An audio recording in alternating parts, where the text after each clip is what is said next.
binary lifting. It's an algorithm to find the kth ancestor of a node in a tree in logarithmic time.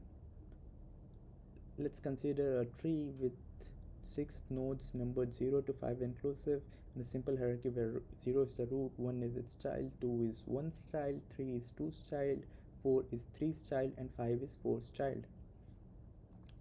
Let's define up, a two-dimensional array to store information about ancestors of a node. Up of n will store information about node n. Let's say up of 2 will store information about the ancestors of node 2.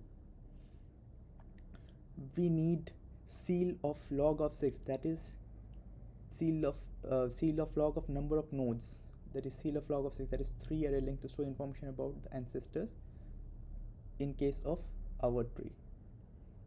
So 0th index will store 2 power 0, that is 1, first parent. First index will store 2 power 1 equal to 2, second parent. Second index will store 2 power 2 equal to 4, fourth parent. Third index will not be needed because 2 cube equal to 8, and 8 parent isn't present because we have only 6 nodes. Now finding the kth ancestor. Let's say we want to find the 5th ancestor of 5. In normal traversal, we move up 5 times to find the 5th ancestor. Using binary lifting, we can do it in fewer steps. We can find the kth ancestor in logarithmic time. Let's see this function, find kth ancestor. It takes in 2 parameters n and k, and it returns us the kth ancestor of node n. So what it does is it runs a loop of I from log down to 0, decrementing I by 1, and in each iteration it checks one left shift I and k, and if the value is greater than 0, it updates n to a of ni, otherwise it does nothing. And finally, once the loop ends, it returns n. Let's do a dry run of this.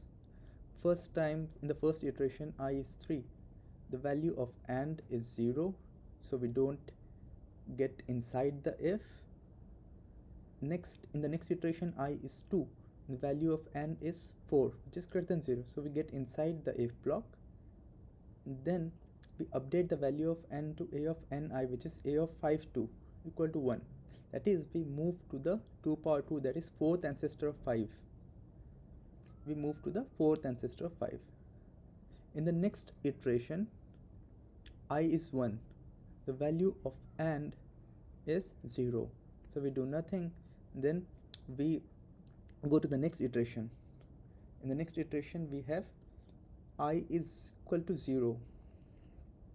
1 left shift 0 and 5 is equal to 1. So the value of and is greater than 0. So we get inside the if block and we update n to a of ni. So this time a of 1 0, that is equal to 0.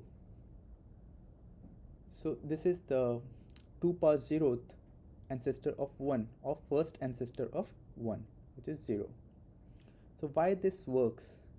Basically, if you see k is equal to 5, and its binary representation is 1 0 1, right? So if we see the rightmost digit of the binary representation, it's 1. So and the second rightmost digit, it's 0. The third rightmost digit is 1. So k can be written as a sum of 2 power 0 and 2 power 2, right? So if we see that if we take second index once, that is 2 power 2th ancestor once, and 0th index is 2 power 0th ancestor once from n, then we can reach 5th ancestor of n. Because if we do this, the overall steps that we moved is 2 power 2 plus 2 power 0, that is 5. Therefore, if any bit is on in k, then we must take that index once in the while finding the kth ancestor. Now let's see how we can create this binary lifting array. We can run a DFS from the root node, and we pass parent equal to -1, indicating that it's the root node. And first we set it's visited as true, then we mark is it's as its first ancestor equal to p. Then for the remaining ancestors, we run a loop for I equal to 1 to log, and first we find up of n I minus 1. So we find 2 power I minus 1th ancestor of n, and we say its ID.